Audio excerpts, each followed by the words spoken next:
ಇಂಥ ಸ್ವಾಮಿಗಳು ಇಷ್ಟೆಲ್ಲ ದುಡಿದ್ರು ಗಳಿಸಿದ್ರು, ನಾನು ಹುಟ್ಟಿದ ಹಿರೇಮಠ ನಂದದು, ಅದಕ್ಕೆ ಏನಾರ ಕನಸು ಮನಸ್ಸಿನಾಗ ಮಾಡ್ಬೇಕಂತೇಳಿ ಒಂದು ದಿನ ವಿಚಾರ ಮಾಡಲಿಲ್ಲ. ಸಂಬಂಧ ಇಲ್ಲ, ಸೂತ್ರ ಇಲ್ಲ. ಒಬ್ಬ ಸಮರ್ಥ ಸ್ವಾಮಿಗಳ ಹೆಸರಲ್ಲಿ ವಿಲ್ಲು ಬರೆದಿಟ್ಟು ಹೋದ್ರು. ರಕ್ತ ಸಂಬಂಧಿಗಳನ್ನ ಹಚ್ಕೊಳ್ಳಿಲ್ಲ. ಇಂಥ ಪುಣ್ಯಾತ್ಮರಿ ನಾಡಿಗೆ ಬಂದ್ರಂತೇಳಿ ಇವತ್ತಿಗೂ ಕರ್ನಾಟಕ ಚಲೋ ಉಳ್ಕೊಂಡೈತಿ. ಕಾರಣ ತ್ಯಾಗಿಗಳು ಬರ್ಬೇಕು. ಎಲ್ಲಾರ ನಾನು ಸ್ವಾಮಿ ಚಲೋ ಅದೀನಿ, ಇಷ್ಟೆಲ್ಲ ಮಾಡೀನಿ, ನಾನು ವಂಶದವ್ರನ್ನ ತರ್ತೀನಿ ಅಂದ್ರೆ ನಿನ್ನ ಹೆಂಗೆ ಸ್ವಾಮಿ ಅಂತಾರಪ್ಪ? ಅಪ್ಪನ ಮಗ ವಾರಸ ಹಾಕನ, ಸ್ವಾಮಿ ಅಣ್ಣನ ಮಗ ತಮ್ಮನ ಮಗ ವಾರಸ ಹಾಕನ. ವಿರಕ್ತಾಶ್ರಮ ಎಲ್ಲೈತಿ? ವಿರಕ್ತ. ರಕ್ತ ಸಂಬಂಧಿಗಳನ್ನ ದೂರ ಇಟ್ಟವನೇ ವಿರಕ್ತ. ನೆನಪಿಟ್ಕೊಂಡ್ಬಿಡ್ರಿ ಒಂದ ಸ. ನೀವು ಲೆಕ್ಕ ಹಾಕಿಬಿಡ್ರಿ, ಮಠಕ್ಕೆ ಹೋದಾಗ ಆ ಮಠದಾಗ ಸ್ವಾಮಿಗೆ ಹತ್ತಿರದವರು ಸಂಬಂಧಿಕರು ಯಾರು ಅದಾರಂದ್ರೆ ಇವ ಪಕ್ಕ ಅಲ್ಲ ಅಂತ ಕಾಟ್ ಹಾಕಿಬಿಡ್ರಿ. ಅಕಸ್ಮಾತ್ ಅವ ಎಲ್ಲಿ ಹುಟ್ಟ್ಯಾನ ಅನ್ನೋದು ಅವ್ನು ಗೊತ್ತಿರಬಾರ್ದಂತ ಹಂಗೆ ಬದುಕಬೇಕಂತ ವಿರಕ್ತರು. ಅವ ಎಲ್ಲಿ ಹುಟ್ಟ್ಯಾನ, ಯಾರ ಅವನು ಕೇಳಿದ್ರೆ ನಿಮ್ಮ ಮೂಲ ಪ್ಲೇಸ್ ಯಾವ್ದ್ರಿ, ನಿಮ್ಮ ತಂದೆ ತಾಯಿ ಯಾರಂದ್ರೆ ನೀವಾರಿ ಅಂತ ಹೇಳಿಬಿಡ್ಬೇಕಂತ. ಹಿಂಗೆ ಅವ್ರ ಭಾವನೆಗಳಿರ್ಬೇಕು. ಅದಕ್ಕೆ ವಿರಕ್ತರು ಅಂತ ಕರೀತಾರೆ. ನಾವು ಎಷ್ಟು ವಿಚಿತ್ರ ಅಂದ್ರೆ, ಎಲ್ಲ ನಮ್ಮ ಮಠದ ಮ್ಯಾನೇಜರ್ ನೋಡ್ತಾರ, ದಾಸೋಹನವರ ನೋಡ್ತಾರ, ಸಾಲಿನವರ ನೋಡ್ತಾರ, ಕಾಲೇಜಿನವರ ನೋಡ್ತಾರ. ಅವ್ರ ಪೂರ್ವಾಶ್ರಮದಾಗ ನಮ್ಮ ತಮ್ಮ ನಾಚಿಗೆ ಬರ್ಬೇಕು, ಹಣಿ ಹಣಿ ಬಿಡ್ಕೋ. ಇದನ್ನ ಎಂದು ನಾವು ತಿಳಿದ ಸ್ವಾಮಿಗಳು ಮಾಡಬಾರದು. ಮಹಾಪಾಪ. ಸಮಾಜ ಕ್ಷಮಾ ಮಾಡೋದಿಲ್ಲ, ಬಸವಣ್ಣ ಕ್ಷಮಾ ಮಾಡೋದಿಲ್ಲ, ಪರಮಾತ್ಮ ಕ್ಷಮಾ ಮಾಡೋದಿಲ್ಲ. ನಾವು ಸಮಾಜದ ಮಕ್ಕಳು. ವಿರಕ್ತ ಮಠಗಳು ಸಮಾಜದ ಆಸ್ತಿ, ಅವು ಸಮಾಜಕ್ಕೆ ಉಳಿಬೇಕ ಹೊರತು ಎಂದೂ ಸಂಸಾರಿಕರ ಪಾಲ ಆಗಬಾರದು. ಸಡ್ಲು ಬಿಟ್ರಿ ಹಕ್ಕ ಶಿವಾಯನ್ 6,000 ಮಠ ಇದ್ವ, ಅದ್ರಾಗ ಹೋಗ್ಯಾವೀಗಾಲೆ 3,000 ಮಠ. ಇನ್ನು 2,000 ಮಠ ಕೋಮಾ ಸ್ಟೇಜ್ನಾಗ ಅದಾವ.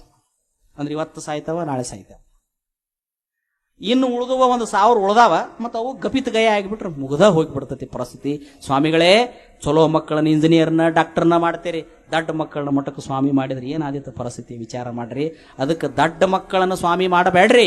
ವಿಚಾರವಂತ ಪ್ರಬುದ್ಧ ಇತಿಹಾಸ ಪ್ರಜ್ಞೆ ಉಳ್ಳಂತ ಒಬ್ಬ ನಿಜವಾದ ವಿರಕ್ತರನ್ನ ಮಠಕ್ಕೆ ಸ್ವಾಮಿ ಮಾಡಿದ್ರೆ ಹೆಂಗ ಬಂತನಾಳ ಬೇಲಡೆ ಬೆಳೀತು, ಧಾರವಾಡ ಬೆಳೀತು, ನಾಗನೂರು ಶಿವಬಸವ ಸ್ವಾಮಿಗಳ ಹಾಸ್ಟೆಲ್ ಬೆಳೀತು, ಸುತ್ತೂರಿನ ಶ್ರೀ ಮಠ ಬೆಳೀತು, ಸಿರಿಗೆರೆಯ ಮಠ ಬೆಳೀತು, ಹೆಂಗ ಗದಗಿನ ಮಠ ಬೆಳೀತು, ಹಂಗೆಲ್ಲಾ ಮಠಗಳು ಬೆಳೀತಾವ. ಇಟ್ಟಾಕೊಂದ ಜನ ಕುಂತಿಲಿ ಕಾರ್ಯಕ್ರಮಕ್ಕೆ ಬರ್ತೀರಿ. ಕಾರಣ ಏನಂದ್ರೆ ಒಬ್ಬ ಯೋಗ್ಯ ಸ್ವಾಮಿ ಬಂದ್ರೆ ಆತ ಚುಂಬಕದಂಗೆ ಎಲ್ಲರನ್ನು ಸೆಳಿತಾನ ಅನ್ನೋದಕ್ಕೆ ಇವತ್ತು ತೋಂಟದಾರೆ ಅನುಭವ ಮಂಟಪ ಉದಾಹರಣೆ. ಎಂಥವ್ರು ಗದಗಿನ ಸ್ವಾಮಿಗಳು ನೆನೆಸ್ಬೇಕಿಂತವ್ರನ್ನೆಲ್ಲ, ತಂಪತ್ನ್ಯಾಗ ನೆನಬೇಕು ಅವ್ರನ್ನೆಲ್ಲ. ನೋಡ್ರಿ, ತಮಗಾಗಿ ಏನೂ ಇಲ್ಲ, ಏನನ್ನೂ ತಮಗಾಗಿ ಮಾಡಿಕೊಳ್ಳಲಿಲ್ಲ ಪುಣ್ಯಾತ್ಮರು, ಏನೂ ತಮಗಾಗಿ ಮಾಡಿಕೊಳ್ಳಲಿಲ್ಲ. ಯಾರಾದರೂ ಪೆಂಟ್ಗಟ್ಲೆ ರೊಕ್ಕ ಮುಂದಿಟ್ಟು ಹೋದ್ರೆ ಮುಗಿದು ಹೋತು. ಯಾರಾದರೂ ರೋಗಿಗಳು ಬಡವರು ಬಂದ್ರೆ ಉಡೇ ಒಡ್ಡ ಅನ್ನೋದು ಆ ಬುಟ್ಟಿ ತೊಗೊಂಡು ಅವ್ರು ಉಡೇದಾಗ ಹಾಕಿಬಿಡೋದು. ಏನು ಬಹುಶಃ ಗದಗಿನ ಸ್ವಾಮಿಗಳು ಬಂದು ಭಕ್ತರಿಗೆ ಕೊಟ್ಟದು ರೊಕ್ಕದ ಲಿಸ್ಟ್ ಮಾಡಿದ್ರೆ ಅವ 1-2-3 ಕೋಟಿ ರೂಪಾಯಿ ಹಾಕವ್. ನನಗೆ ಗೊತ್ತಿದ್ದಂಗೆ ಕರ್ನಾಟಕದಾಗ ನಮಸ್ಕಾರ ಮಾಡಕ್ಕೆ ಬಂದಂಥ ಭಕ್ತರ ಕಡೆಯಿಂದ ಕಾಣಿಕೆ ಇಸ್ಕೊಂಡು ಸ್ವಾಮಿಗಳು ಭಾಳ ಮಂದಿ ಅದಾರ. ಇಷ್ಟು ಕೊಟ್ರ ನಿಮ್ಮ ಮನೆಗೆ ಬರ್ತೀನಿ ಅನ್ನೋ ಸ್ವಾಮಿಗಳು ಭಾಳ ಮಂದಿ ಅದಾರ. ಒಂದು ಪಾದ ಪೂಜೆಗೆ ಇಷ್ಟು ಕೊಟ್ರ ನಿಮ್ಮ ಮನ್ಯಾಗ ಪಾದ ಇಡ್ತೀನಿ ಅನ್ನೋ ಭಾಳ ಮಂದಿ ಅದಾರ. ಆದ್ರೆ ಭಕ್ತರು ಬಂದು ಕಾಣಿಕೆ ಇಟ್ಟಾಗ ತಗೊಳಪ್ಪ ನಿಂದ ಇದೆ ಅಂತೇಳಿ ಭಾಳ ಬಡತನದಾಗದಿ, ಕಷ್ಟದಾಗದಿ, ಚಲೋ ಆದ್ಮೇಲೆ ಕೊಡಿ ತಗೋ ಅಂತೇಳಿ ಅವ್ರು ಕೊಟ್ಟದಕ್ಕೆ ಇನ್ನೊಂದಿಷ್ಟು ಹಾಕಿ ಉಡಿ ಒಳಗೆ ಹಾಕಿದ ಸ್ವಾಮಿಗಳನ್ನ ನಾ ನೋಡಿದಂಗೆ ಅದು ಗದಗಿನ ಜಗದ್ಗುರುಗಳು ಒಬ್ರ. ಗದಗಿನ ಜಗದ್ಗುರು ಒಬ್ರೆ. ಉಳಿದು ಭಾಳ ಮಂದಿ ಸ್ವಾಮಿಗಳನ್ನ ನೋಡೀನಿ. ಬಹುಶಃ ನಾವು ಹೋಗೋದು ಮಠ ಇಲ್ಲ, ನಾವು ಓದಲಾರದು ಸ್ವಾಮಿಗಳ ಹಿಸ್ಟ್ರಿ ಇಲ್ಲ. ಆದರೆ ಗದಗಿನ ಸ್ವಾಮಿಗಳು ಅದರಾಗ ಬಂಗಾರನೇ, ಎರಡು ಮಾತಿಲ್ಲ, ಬಂಗಾರನೇ. ಇಂಥ ವೈರಾಗ್ಯ ಮೂರ್ತಿಗಳನ್ನು ಕೊಟ್ಟಿರ್ತಕ್ಕಂಥ ನಾಡು ನಮ್ಮದು. ಇಂಥವ್ರು ಅದೇ ಗದಗದ ಪಕ್ಕದಲ್ಲಿ ಬಾಲಿಲ್ಮ ಅಂತ ಶಿವಯೋಗಿಗಳು ಅವರೆಲ್ಲ ಅಲ್ಲಿ ಕಲಿತಿದ್ರು. ಎಲ್ಲಿ ಕಲಿತಿದ್ರು ಅಂದ್ರೆ ಲಿಂಗನಾಯಕನಹಳ್ಳಿ ಒಳಗೆ ಕಲಿತಿದ್ರು. ಅಲ್ಲಿ ಕೆಲವರು ಸ್ವಾಮಿಗಳಾದ್ರು, ಕೆಲವರು ಸಂಸಾರಿಕರಾದ್ರು. ಅದರಲ್ಲಿ ಮೈಲಾರದ ಬಸವಲಿಂಗ ಶರಣರು ಅಂತೇಳಿ ಒಬ್ರು. ಮೈಲಾರ ಅಂದ್ರೆ ಈಗೇನು ಮೈಲಾರ ಲಿಂಗಕ್ಕೆ ಹೋಗ್ತಾರಲ್ಲ, ಅದ ಮೈಲಾರ ನೋಡ್ರಿ. ಅವ್ರು ವ್ಯಾಪಾರ ಮಾಡ್ತಿದ್ರು. ಅವ್ರು ಮೈಲಾರ ಬಸವಲಿಂಗ ಶರಣರು. ಅವರು ಅಲ್ಲಿ ಅಂಗಡಿ ತೆಗೆದಿದ್ರು. ಮೈಲಾರದಾಗ ಮಂದಿ ಬರ್ತಾರಂತೇಳಿ ಅಂಗಡಿ ತೆಗೆದಿದ್ರು.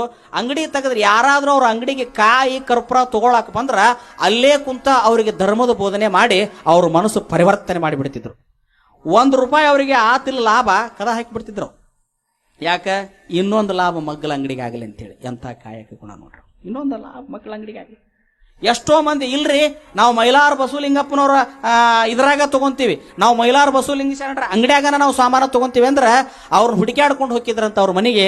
ಇಲ್ಲ, ನಿಮ್ಮನ್ನು ನೋಡಿದ್ರೆ ಸಮಾಧಾನ ಆಕತಿ, ನೀವು ಬರೀ ವ್ಯಾಪಾರ ಆಟ ಮಾಡೋದಿಲ್ಲ, ಮನಸ್ಸಿನ ಕಸಿ ವಿಸಿ ಕಳಿತೀರಿ, ನಮ್ಮ ಕಲ್ಮಶ ಕಳಿತೀರಿ, ಅದಕ್ಕೆ ನಿಮ್ಮ ಅಂಗಡಿಗೆ ನಾವು ಬರ್ತೀವಿ ಅಂದ್ರೆ, ನೋಡಪ್ಪ ಬರೀ ನಾನಾ ಬೆಳತನಕ ಅಂಗಡಿ ತಕೊಂಡು ಕುಂತ್ರ ನನ್ನ ಮಗ್ಲೂ ಬದುಕಾಕ 4-6 ಅಂಗಡಿ ಅದಾವ, ಅವರೂ ಬದುಕಬೇಕು, ನಾನು ಬದುಕಬೇಕು. ಇದಕ್ಕೆ ಕಾಯಕ ಅಂತಾರ ಹೊರತು ಅವ್ರನ್ನ ಬಿಟ್ಟು ನನ್ನ ಹಂತಕ್ಕೆ ಬರ್ರಿ ಅವ್ರದ್ದು ಕದ ಹಾಕ್ಸಿದ್ರೆ ಇದು ಕಾಯಕ ಕಾಯಕ ಅನ್ನೋದಿಲ್ಲ, ಇದನ್ನು ಶರಣರು ಒಪ್ಪುದಿಲ್ಲ. ಎಲ್ಲರೂ ಬದುಕುವುದೇ ಜಗದ ಕಲ್ಯಾಣ. ಅದಕ್ಕೆ ನನಗೆ ಇವತ್ತು ನನ್ನ ಜೀವನ ಎಟ್ಟು ನಡಿಬೇಕಟ್ಟು ವ್ಯಾಪಾರ ಆಗೈತಿ, ನನಗೆ ಹೆಚ್ಚಿನ ಅವಶ್ಯಕತೆ ಇಲ್ಲ, ತಂದಿಕ್ಕುವ ಶಿವನಿಗೆ ಬಡತನವೇ ಅಂತೇಳಿ ಕದ ಹಾಕಿಬಿಡ್ತಿದ್ರಂತ. ಎಂತ ಅದ್ಭುತ ನೋಡಿ. ಇದು ಸತ್ಯ ಶುದ್ಧ ಕಾಯಕಕ್ಕೆ ಹೊಂದಿಕೆ ಆಕೈತಿ. ಅದು ಬಹುಶಃ ಈ ಲೆವೆಲಿನೊಳಗೆ ಬೆಳೆದ್ರೆ ಅಸಂಗ್ರಹ ಬುದ್ಧಿ ಬರೋದಿಲ್ಲ. ಮೈಸೂರು ಭಾಗದಲ್ಲಿ ದೇವನೂರು ಗುರುಮಲ್ಲೇಶ್ವರ ಅಂತ ಬರ್ತಾರೆ, ಬಹಳ ದೊಡ್ಡ ತಪಸ್ವಿಗಳು ದೇವನೂರು ಗುರುಮಲ್ಲೇಶ್ವರ. ಎಂಥವ್ರು ದೇವನೂರು ಗುರುಮಲ್ಲೇಶ್ವರ ಅಂದ್ರೆ ಮೈಸೂರು ಮಹಾರಾಜರು ನಾಲ್ವಡಿ ಕೃಷ್ಣರಾಜ ಒಡೆಯರ್ ಅಂತಿರ್ತಾರ. ಆ ಮೈಸೂರು ಮಹಾರಾಜರು ಅವ್ರನ್ನ ನೋಡಿ ಎಷ್ಟು ಅದ್ಭುತವಾದಂಥ ವ್ಯಕ್ತಿಗಳಂದ್ರೆ, ಒಂದ್ಸಲ ಬಸವ ಪುರಾಣ ನಡೆದಿತ್ತು. ಎಲ್ಲಿ? ಮೈಸೂರಲ್ಲೇ ಬಸವ ಪುರಾಣ ನಡೆದಿತ್ತು. ಮೈಸೂರಲ್ಲಿ ಬಸವ ಪುರಾಣ ನಡೆದಾಗ ಬಸವಣ್ಣನವರ ಪವಾಡಗಳನ್ನು ಹೇಳಕತ್ತಿದ್ರು. ಬಸವ ಪುರಾಣ ಅವರ ಕೆಳಗೆ ಕುಂತು ಕೇಳ್ತಿದ್ರು. ಇಲ್ಲೇ ನಿಮ್ಮ ಭಾಗದಲ್ಲಿ ಕುಂಟೋಚದಲ್ಲಿ ಘನಮಠ ಶಿವಯೋಗಿಗಳಂತಿದ್ರು, ಅವರು ಬಸವಣ್ಣನ ಪುರಾಣ ಕೆಳಗೆ ಕುಂತ ಕೇಳ್ತಿದ್ರಂತ, ಮ್ಯಾಲೆ ಕುಂತ ಕೇಳ್ತಿದ್ದಿಲ್ಲ ಅಂತ. ಅಷ್ಟು ಭಕ್ತಿ ಇತ್ತು ಅವ್ರು ಘನಮಠ ಶಿವಯೋಗಿಗಳಿಗೆ. ಹಂಗೆ ದೇವನೂರು ಗುರುಮಲ್ಲೇಶ್ವರ್ ನೋಡಿ, ಅವ್ರ ಬಗ್ಗೆ ಒಂದ್ಸಲ ಚರಿತ್ರೆ ಹೇಳ್ತೀನಿ. ಯಾರ್ಯಾರು ಬಸವಣ್ಣನ ಹೆಂಗೆ ಅರ್ಥ ಮಾಡ್ಕೊಂಡ್ರು, ಅವ್ರಿಗೆ ಗೊತ್ತಾದ ಬಸವಣ್ಣ ಈಗಿನ ಸ್ವಾಮಿಗಳು ಯಾಕೆ ಗೊತ್ತಾಗವಲ್ಲ, ಒಂದು ದಿನ ಅದನ್ನ ಹೇಳ್ತೀನಿ. ಅವ್ರ ಲೆವೆಲ್ ಏನು, ಇವ್ರ ಲೆವೆಲ್ ಏನು ಎಂತ ಆಶ್ಚರ್ಯ ಅಂತಂತಂದ್ರೆ, ಅವರು ಒಂದ್ಸಲ ಕುಂತರು, ಅಲ್ಲಿ ಒಂದು ಪವಾಡ ಬಂತು, ಬಸವಣ್ಣನವರ ಒಂದು ಲೀಲಾ ಬಂತು, ಒಂದು ಪವಾಡ ಬಂತು. ಬಸವಣ್ಣ ಸತ್ತ ಪ್ರಾಣಿಗಳನ್ನು ಎತ್ತಿದ ಅಂತ ತಿಳ್ಕೊಂಡು ಬಂದಾಗ ಕುಂತು ಕೇಳವಪ್ಪ ಏನೋ ಅಂದ್ಬಿಟ್ಟ. ಅವ್ರ ಕಾಲದಾಗ ಏನೋ ಅಕ್ಕವಂತ, ಈಗಿನ ಕಾಲದಾಗ ಎಲ್ಲಿ ಅಕ್ಕವ ಇಂಥವೆಲ್ಲ ಅಂದ್ಬಿಟ್ಟ. ಸುಮ್ಮನೆ ಹೇಳೋರು ಕೇಳೋರು, ಹೇಳೋರು ಹೇಳಕತ್ತಾರ, ಕೇಳೋರು ಕೇಳೋದು ಅಂದ್ಬಿಟ್ಟ. ಅದು ಅವ್ರ ಕಿವಿಗೆ ಬೇಕು.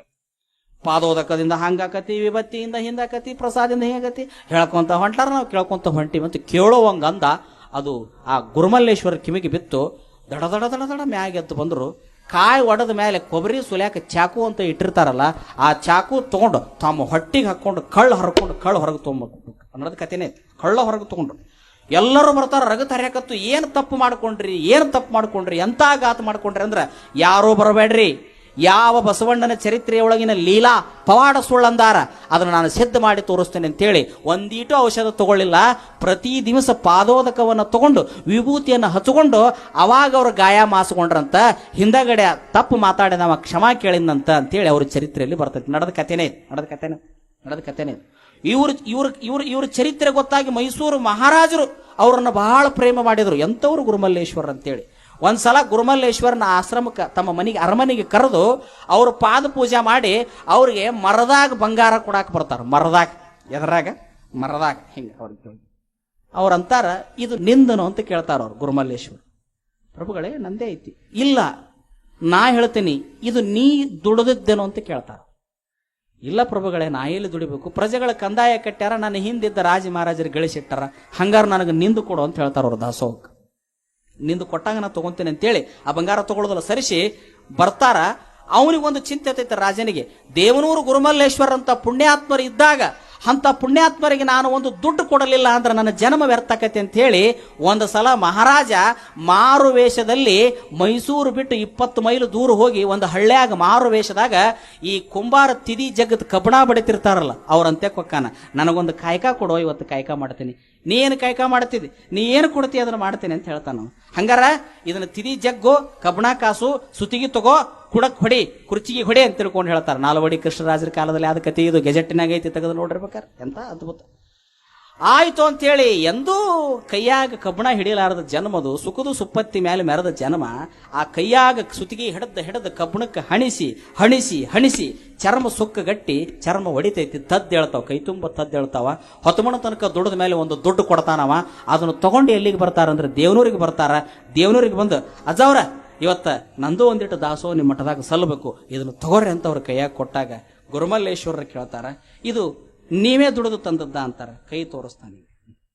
ಅವನು ಕೈ ನೋಡಿ, ಭಲೇ ಬಪ್ಪರೆ ರಾಜ, ಮೆಚ್ಚಗೊಂಡ ನಿನ್ನ ಕಾಯಕ ನಿಷ್ಠೆಗೆ ಅಂತೇಳಿ ಅಂದಿನಿಂದ ಮಹಾರಾಜರು ಕೊಟ್ಟಂತ ವಸ್ತುಗಳನ್ನ ವರ್ಷಕ್ಕೊಂದ್ಸಲ ಭಿಕ್ಷಕ್ಕೆ ಹೋಗುವಾಗ ಆ ಮಹಾರಾಜರು ಕೊಟ್ಟಂತ ಅಂಗಿ, ಅವ್ರ ಬೆಳ್ಳಿ ಕಡಗ, ಆ ಬೆತ್ತ ಹಿಡ್ಕೊಂಡು ವರ್ಷಕ್ಕೆ ಒಂದು ಸಲ ನಾನು ಮನೆಗೆ ಕಂತಿ ಭಿಕ್ಷೆ ಮಾಡ್ತೇನೆ ಅಂತೇಳಿ ಮಾತು ಕೊಡ್ತಾರೆ. ಇವತ್ತಿಗೂ ಆ ಪರಂಪರೆ ಆ ಮಠದಲ್ಲಿ ನಡ್ಕೊಂಡು ಬಂದದೆ. ಅಂದ್ರೆ ಮಹಾರಾಜ ಆದ್ರಾಗೋಲ್ಲಕ, ಮಹಾರಾಜ ಆದ್ರೇನು ಗಿರಾಜ ಆದ್ರೇನು, ನನಗೆ ನೀನು ಸ್ವತಃ ದುಡಿದು ತಂದದ್ದು ಕೊಟ್ರೆ ನಾ ತಗೊಂತೀನಿ, ಅದು ಬಸವಣ್ಣನ ಸೇವೆಗೆ ಸಲ್ತತೆ ಹೊರತು ಹಿಂದಿನ ರಾಜರು ಗಳಿಸ್ಯಾರಂತ ನೀನು ಸೆರೆಗಟ್ಲೆ ಬಂಗಾರ ಕೊಟ್ಟು ಆ ಬಂಗಾರ ತಗೊಂಡು ನನ್ನ ಮಠದಾಗ ನಾ ಇಟ್ಟುಕೊಂಡು ನನ್ನ ಮಠದಾಗ 28 ಮಂದಿ ಕಳ್ಳರು ಬಂದು ಕುಂತ್ರ ನಾ ಅದನ್ನು ತಗೊಂಡು ಏನು ಮಾಡಿ, ನನಗದು ಬೇಡ, ನನಗೆ ಸತ್ಯಶುದ್ಧ ಕಾಯಕದಿಂದ ಬಂದದ್ದು ಬೇಕಂತಾರ. ನೂಲಿಯ ಚಂದಯ್ಯನು ಕೂಡ ಅದನ್ನ ಹೇಳ್ತಾನೆ. ಕೃಷಿ ಕೃತ್ಯ ಕಾಯಕವ ಮಾಡುವ ಸದ್ಭಕ್ತನ ಪಾದವ ತೋರಿ ಬದುಕಿಸಯ್ಯ ಎನ್ನನು. ಎಂತ ಅದ್ಭುತವಾದ ಚಿಂತ. ನನಗೆ ಒಕ್ಕಲ್ತನ ಮಾಡೋರ ಪಾದ ತೋರಿಸು, ಸತ್ಯ ಶುದ್ಧ ವ್ಯಾಪಾರ ಮಾಡೋರ ಪಾದ ತೋರಿಸು, ಅಂದಂದಿನ ದುಡಿಮೆ ಅಂದಂದ ತಂದ ಅಂದಂದ ಮಾಡಿ ಸಮಾನತೆಯಿಂದ ಬದುಕುವಂತ ಶರಣರ ಪಾದವನ್ನು ತೋರಿ ನನ್ನನ್ನು ಉಳಿಹಿಕೊಳ್ಳ ಅನ್ನುವಂಥ ಮಾತು ಹೇಳಬೇಕಾದ್ರೆ ಬಹುಶಃ ಶರಣರು ಅಸಂಗ್ರಹ ಬುದ್ಧಿಯನ್ನ ಒಪ್ಪಲಿಲ್ಲ, ಅವರು ಸಂಗ್ರಹ ಬುದ್ಧಿಯನ್ನ ಎಂದೂ ಒಪ್ಪಲಿಲ್ಲ. ಅಂದು ಬೇಕಾದದಷ್ಟು ದುಡಿದ್ರು, ಉಳಿದದ್ದನ್ನು ಗುರುಲಿಂಗ ಜಂಗಮಕ್ಕೆ ಕೊಟ್ಟರು. ಅದಕ್ಕೆ ಬಸವಣ್ಣವರು ಒಂದು ವಚನ ಸ್ಪಷ್ಟ ಬರ್ತತಿ, ಭಕ್ತರಾದವರು ಕಡಬಡ್ಡಿಯ ಕೊಡಲಾಗದು ಅಂತ ಹೇಳ್ತಾರೆ. ಅವರು ಸ್ಪಷ್ಟ ಬರೀತಾರೆ, ಭಕ್ತರಾದವರು ಬಡ್ಡಿ ವ್ಯವಹಾರ ಮಾಡಬಾರ್ದಂತ ಸ್ಪಷ್ಟ ಹೇಳ್ತಾರೆ. ಅಕಸ್ಮಾತ್ ಕೊಟ್ರ ಅಲ್ಲಿ ಕೊಡಬೇಕಂದ್ರೆ ಎಲ್ಲಿ ಕೊಡಬೇಕಂದ್ರೆ ಸದ್ಭಕ್ತರಿಗೆ ಮಾತ್ರ ಕೊಡಬೇಕಂದ್ರೆ ಬಂದ್ರ ಒಂದು ಲೇಸು, ಬರೆದಿದ್ರೆ 2 ಲೇಸು, ಅಲ್ಲಿ ದಾಸೋಹಕ್ಕೆ ಸಲ್ತೈತಿ, ಇಲ್ಲಿ ದಾಸೋಹಕ್ಕೆ ಸಲ್ತೈತಿ. ಕಡಬಡ್ಡಿಯ ಭಕ್ತರಾದವರು ಕೊಡಬಾರದು ಅಂತ ತಿಳ್ಕೊಂಡು ಬಸವಣ್ಣನವರು ತಮ್ಮ ವಚನದಲ್ಲಿ ಬರೀತಾರೆ. ಬಹಳ ಅದ್ಭುತವಾಗಿರ್ತಕ್ಕಂಥ ಸಿದ್ಧಾಂತ ಇದು. ಹಿಂಗಾಗಿ ಕಾಶ್ಮೀರದಂತ ಮಹಾದೇವ ಭೂಪಾಲ ಕಲ್ಯಾಣಕ್ಕೆ ಬಂದ ಮೇಲೆ, ನೀವು ಕಲ್ಯಾಣದಿಂದ ಬಂದವರು ನೀವೇನು ಕಾಯಕ ಮಾಡ್ತೀರಿ, ಶ್ರೀಮಂತಿಕೆಯಲ್ಲಿ ಇದ್ದು ಬಂದವರು, ಶ್ರೀಮಂತರಾಗಿ ಮೆರೆದವರು ನೀವೇನು ಮಾಡಬೇಡ್ರಿ, ಅನುಭವ ಮಂಟಪದಾಗ ಅನುಭವ ಮಾಡ್ರಿ, ಶಿವಯೋಗ ಮಾಡ್ರಿ, ಬಂದಂತ ಭಕ್ತರ ದೇಕರಿಕೆ ನೋಡ್ರಿ ಅಂತ ಹೇಳಿದ್ರೆ ಏನ್ ಅನ್ಬೇಕು? ಆ ಮುಳಗಿ ಮಾರಯ್ಯ, ಆ ಪುಣ್ಯಾತ್ಮ, ಆ ಮಾದೇವ ಭೂಪಾಲ ನಿನ್ನ ಕಲ್ಯಾಣದೊಳಗೆ 3 ಹೊತ್ತು ಉಂಡು ಪ್ರವಚನ ಕೇಳಕ್ ಬಂದಿಲ್ಲಪ್ಪ, ದುಡಿದು ಬದುಕಾಕ ಬಂದಿವಿ ಅಂದ. ಎಂತ ಅದ್ಭುತ ಮಾತು. ಎಲ್ಲಿಯ ಕಾಶ್ಮೀರ, ಎಲ್ಲಿಯ ಕಲ್ಯಾಣ ಬಿಟ್ಟು ಬಂದ, ತ್ಯಾಗ ಮಾಡಿದ. ಎಂಥ ಪುಣ್ಯಾತ್ಮ ಆತವ. ಬಂದ ಮೇಲೆ ಕಲ್ಯಾಣದಲ್ಲಿ ಇದ್ದಂತಹ ಸಂದರ್ಭದಲ್ಲಿ ಏನು ಮಾಡಬೇಕು? ತ್ರಿಪುರಾಂತಕೆರೆಯ ದಂಡೆಯ ಮೇಲೆ ಒಂದು ಗುಡಿಸಲು ಹಾಕೊಂಡು ಇದ್ರವ್ರು ಗಂಡ ಹೆಂಡತಿ. ಇವತ್ತಿಗೂ ಅವರು ವಾಸವಾದಂಥ ಊರು ಮೊಳಕೇರ ಅಂತ, ಅಲ್ಲೇ ಬಸವ ಕಲ್ಯಾಣದ ಸಮೀಪನ ಮೊಳಗಿ ಮಾರಯ್ಯ ಮತ್ತು ಅವನ ಹೆಂಡತಿ ಇದ್ದಂಥ ಊರು ಮೊಳಕೇರ ಅಂತ. ಬಸವ ಕಲ್ಯಾಣ ಹುಮನಾಬಾದ್ ರಸ್ತೆಗೆ ಹೈವೇಕ್ಕೆ ಸೊಲ್ಲಾಪುರ್ ಟು ಹೈದರಾಬಾದ್ ಆ ಹೈವೇದಾಗ ಇವತ್ತಿಗೂ ಆ ಊರು ಸಿಗ್ತೈತಿ. ಬೇಕಾರೆ ಯಾರಾದ್ರೂ ನೋಡ್ರಿ, ಅವ್ರ ಗವಿ ಐತಿ. ಮೊಳಕೇರ ಅಂದ್ರೆ ಮೊಳಗಿ ಮಾರಯ್ಯನ ಇದ್ದ ಊರು ಮೊಳಕೇರ ಅಂತ ಆಗಿದೆ. ಎಂತ ಅದ್ಭುತ ಮನುಷ್ಯ ಆತ. ಶ್ರೀಮಂತಿಕೆಯ ಸುಪ್ಪತ್ತಿಗೆಯಲ್ಲಿ ಮೆರೆದ, ಶ್ರೀಮಂತಮ ಸಂಸ್ಥಾನದಲ್ಲಿ ಇದ್ದಾವ. ಎಲ್ಲಿ ಕಾಶ್ಮೀರದ ಮಾಂಡವ್ಯಪುರ, ಎಲ್ಲಿ ಕಲ್ಯಾಣ, ಅಲ್ಲಿಂದ ಇಲ್ಲಿ 4000 ಕಿಲೋಮೀಟರ್ ದೂರದಿಂದ ಬಂದವ. ಎದಕ್ಕೆ ಬೇಕಾಗಿತ್ತು ಅವನಿಗೆ? ಬಂದ ಕಲ್ಯಾಣದಲ್ಲಿ ಮಾಡಿದ್ದೇನು? ಕಟ್ಟಿಗೆ ಕಡಿ ಕಾಯಕ ಮಾಡ್ತೇನಂದ. ಪ್ರತಿ ದಿವಸ ಕಟ್ಟಿಗೆ ಕಡಿಯಾಕ ಹೋಗಿದ್ದ, ಕಟ್ಟಿಗೆ ಕಡಿತಿದ್ದ, ಬಂದಂತ ಕಟ್ಟಿಗೆಯನ್ನ ಮಾರ್ತಿದ್ದ, ಅದರೊಳಗೆ ತನಗೆ ಎಟ್ಟು ಬೇಕಿಟ್ಟುಕೊಂಡು ಉಳಿದದ್ದು ಜಂಗಮ ದಾಸೋಹಕ್ಕೆ ಕೊಡ್ತಿದ್ದ. ಅದರಿಂದ ಕುರುಡರು, ಕುಂಟರು, ಅಂಧರು, ಅನಾಥರು, ವೃದ್ಧರು ಇವರೆಲ್ಲ ಬೆಳಿತಿದ್ರು, ಇವರೆಲ್ಲ ಬದುಕ್ತಿದ್ರು. ಇದು ಒಂದು ಸಮಾಜ ಸೇವೆಯಾಗಿ ಬಸವಣ್ಣ ಕನ್ನಡಿಯ ನೋಡುವ ಅಣ್ಣಗಳಿರ ಜಂಗಮವ ನೋಡಿರೆ. ಎಂತ ಅದು? ಬರೀ ಕನ್ನಡಿ ನೋಡ್ಕೊಂತ ಕೂತ್ರಿ, ಕನ್ನಡಿ ನೋಡಿದ್ದ ತಿಳ್ಕೊಂಡದ್ದ ಹಸ್ಕೊಂಡದ್ದ ಅದೇನು ಏರಂಗಿಲ್ಲ ಇಳಂಗಿಲ್ಲ. ನಾವೇನದೀವಿ ಅದನ್ನು ತೋರಿಸ್ತೇವೆ. ಕನ್ನಡಿಯ ನೋಡುವ ಅಣ್ಣಗಳಿರ. ಆತ್ಮ ಪರಮಾತ್ಮ, ಜೀವಾತ್ಮ ಪರಮಾತ್ಮ ಎರಡೂ ಒಂದ ಅನ್ನೋದು. ಮತ್ತೊಬ್ಬ ಒಂದು ಜೀವಾತ್ಮ ಬೇರೆ ಪರಮಾತ್ಮ ಬೇರೆ ಅಂತ ಅವ್ರು ಅನ್ನೋದು. ಇವರು ದ್ವೈತ ಅನ್ನೋದು, ಅವ್ರು ಅದ್ವೈತ ಅನ್ನೋದು. ಸಮಾಜ ಸತ್ಯಾನಾಶ ಆಗಕತ್ತೈತಿ. ಓ ಮಾರಾಯ, ಅಂಧ ಅನಾಥರನ್ನ ನೋಡ್ರಿ, ಕುರುಡ್ರನ್ನ ನೋಡ್ರಿ, ಕುಂಟ್ರನ್ನ ನೋಡ್ರಿ. ಈ ಪ್ರಪಂಚ ಸೃಷ್ಟಿ ಆಗೋದು ಬರೀ ಒಳ್ಳೆಯವರ ಇಲ್ಲಿಲ್ಲೇ. ಎಷ್ಟೋ ಮಂದಿ ಬರೀ ಎಲ್ಲರೂ ಚಲೋರು ಅದಾರೇನ್? ಅದರಲ್ಲಿ ನಿರ್ಗತಿಕರು ಅದಾರ, ಅಲ್ಲಿ ಕುರುಡರದಾರ, ಕುಂಟ್ರದಾರ. ಅದಕ್ಕೆ ಅಂಬಿಗರ ಚೌಡಯ್ಯ ಬಹಳ ಅದ್ಭುತವಾದ ಮಾತು ಹೇಳ್ತಾರೆ, ನೆನಪಿಟ್ಕೋಬೇಕು. ಬಹಳ ಮಂದಿ ದೇವ್ರನ್ನ ಕಾಣೋದಂದ್ರೆ ಏನೋ ತಿಳ್ಕೊಂಡ್ಬಿಡ್ತಾರೆ. ದೇವ್ರನ್ನ ಕಾಣೋದಂದ್ರೆ ಕಾಶಿಗೆ ಹೋಗ್ಬೇಕು, ದೇವ್ರನ್ನ ಕಾಣೋದಂದ್ರೆ ಕಾಶಿಯಾಗ ಹೋಗಿ ಸತ್ರ ಪುಣ್ಯ ಬರ್ತೈತೆ ಅಂತ, ಕಾಶಿ ಒಳಗಿನ ಗಂಗಾ ನದಿ ಒಳಗ ಅಲ್ಲಿ ಶವ ಬಿಟ್ರೆ ಮುಕ್ತಿ ಆಕತ್ತೆ ಅಂತ. ಮತ್ತೆ ಮೀನಾ ಮಸಳಿ ಅಲ್ಲೇ ಅದಾವಲ್ಲ, ಅವಕ್ಯಾಕೆ ಮುಕ್ತಿ ಆಗಿಲ್ಲ? ಇದಕ್ಕೆ ಶರಣರು ವೈಚಾರಿಕತೆಯ ತಳಹದಿಯ ಮೇಲೆ ಸಮಾನತೆಯನ್ನು ಹೇಳ್ತಾರೆ. ಮತ್ತು ಅಲ್ಲಿನೂ ಮೀನ ಮೊಸಳೆ ಅದಾವಲ್ಲ, ಅವಕ್ಕೂ ಮುಕ್ತಿ ಆಗ್ಬೇಕಾಗಿತ್ತು. ಆ ಮೀನ ಮೊಸಳೆ ಡೈರೆಕ್ಟ್ ಕೈಲಾಸಕ್ಕೆ ಹೋಗ್ಬಿಡ್ಬೇಕಾಗಿತ್ತು. ಯಾಕೆ? ಗಂಗಾ ನದಿಯಾಗ ಹರಿತಾವ. ಹೇಳ್ತಾನ್ರಿ ಸ್ವಾಮಿ, ಒಬ್ಬರ ಮನವ ನೋಯಿಸಿ ಒಬ್ಬರ ಮನೆಯ ಗಾತವ ಮಾಡಿ ಗಂಗೆಯ ಮುಳುಗಿದ ಡೇನಯ್ಯ ಕಳಂಕ ಬಿಡದಯ್ಯ. ಚಂದ್ರನು ಗಂಗೆಯ ತಡಿಯಲಿದ್ದರೂ ಕಳಂಕ ಬಿಡದಾಯಿತು. ಒಬ್ಬರ ಮನವ ನೋಯಿಸದವನೇ, ಒಬ್ಬರ ಮನೆಯ ಗಾತವ ಮಾಡದವನೇ, ಪರಮ ಪಾವನ ನೋಡ ಕಪಿಲ ಸಿದ್ಧ ಮಲ್ಲಿಕಾರ್ಜುನ. ಎಷ್ಟು ಚಂದ ಹೇಳ್ತಾನೆ ಸೊನ್ನಲಿಗೆ ಸಿದ್ದರಾಮ. ಒಬ್ಬರ ಮನಸ್ಸು ನುಯಿಸಿ ಕೂಡಿದ್ದು ಮನಿ ಒಡೆದು ಶ್ರೀಶೈಲಕ್ಕೆ ಹೋಗಿ ರುದ್ರಾಭಿಷೇಕ ಮಾಡಿಸಿ ಬಂದ್ರೆ ತಗೊಂಡೇನು ಬೆಂಕಿ ಹಚ್ಚೋದಪ್ಪ ಅಂತ ಹೇಳ್ತಾನೆ. ಒಬ್ಬರ ಮನಿ ನುಯಿಸೋದು, ಕೂಡಿದ್ದು ಮನಿ ಒಡಿದು, ಒಬ್ರು ಮನಸ್ಸು ನೋಯುವಂಗೆ ಮಾತಾಡೋದು, ಹಂಗೆ ಮಾಡಿದ್ ನೋಡ ಅವಂಗ ಅನ್ನೋದು. ನೀ ಹೆಂಗೆ ಮಾಡಿ ಅಲ್ಲ, ನಿನಗೂ ಕಾಲ ಬರ್ತತಿ, ಹಿಂಗಿಂಗ ಮಾಡುವಂಥ ಕಾಲ ಬರ್ತತಿ. ಪ್ರಕೃತಿ CC ಕ್ಯಾಮ್ರಾ ಇಟ್ಟು ನೋಡಾಕತ್ತೈತಿ. ಮನುಷ್ಯ ಮಾಡಿದ ಕ್ಯಾಮ್ರಾ ಬಿಡ್ಬೋದು, ಮರೆತು ಹೋಗ್ಬೋದು. ಆದ್ರೆ ಭಗವಂತ ಮಾಡಿದ ಕ್ಯಾಮ್ರಾದಾಗ ಪಾರಾಗಕ್ಕೆ ಬರೋದಿಲ್ಲ, ನೋಡ್ತೈತಿ. ನೀ ಏನು ಮಾಡಿ ಹೊಳ್ಳಿ ತಿರುಗತೈತಿ. ಹೇಳ್ಯಾರ ಶರಣರು, ನಾನಾವ ಕರ್ಮಗಳ ಮಾಡಿದಡೆಯು ಆ ಕರ್ಮ ಫಲ ಭೋಗವ ನೀ ಕೊಡುವೆನೆಂಬುದು ನಾ ಬಲ್ಲೆ, ನನಗೆ ಗೊತ್ತೈತಿ. ಬೇವಿನ ಬೀಜ ಬಿತ್ತಿದ್ರೆ ಬೇವಿನ ಮರನ ಬರ್ತೈತಿ, ಮಾವಿನ ಗೊಟ್ಟ ಹಾಕಿದ್ರೆ ಮಾವಿನ ಮರನ ಬರ್ತೈತಿ, ರಾಗಿ ಬಿತ್ತಿದ್ರೆ ರಾಗಿನ ಬರ್ತೈತಿ, ಜೋಳ ಬಿತ್ತಿದ್ರೆ ಜೋಳನ ಬರ್ತೈತಿ. ನಿನ್ನ ದೇಹದಿಂದ, ನಿನ್ನ ಮನಸ್ಸಿನಿಂದ, ನಿನ್ನ ಬುದ್ಧಿಯಿಂದ ನೀ ಏನು ಮಾಡ್ತಿ ಹೊಳ್ಳಿ ರಿಪೀಟ್ ಬರತೈತಿ. 100% ಸತ್ಯ ಐತಿ. ಇದ ಕರ್ಮಫಲ. ಅದಕ್ಕೆ ಅಂತಿರ್ತಾರ ನೋಡು, ಹೊಳ್ಳಿ ತಿರುಗತ್ ನೋಡು ಅವಂಗ ಅಂತಿರ್ತಾರ ನೋಡು.